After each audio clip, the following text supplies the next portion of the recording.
speed र scrum त अब देखिहाल्नु भयो होइन अब ऊ स्पिड ओनर भइसके पछाडि चाहिँ उसको बाइकमा कतिको माइलेज भइरहेछ मलाई चाहिँ 23 को दिइरहेछ 23 को दिइरहेछ है सो मेरोमा चाहिँ 26 दिइरहेछ किन भन्दाखेरि मैले चाहिँ उता हाइवे पनि राइड गरेको थिएँ अलमोस्ट लाइक 160 किलोमिटर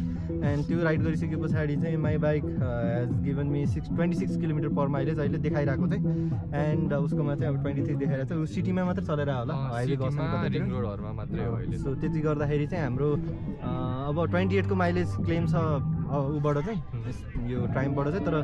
सिटीमा चाहिँ त्यति दिँदैन सिटीमा बढी दियो भने 22-23 दिन्छ है म्याक्स 20 हजुर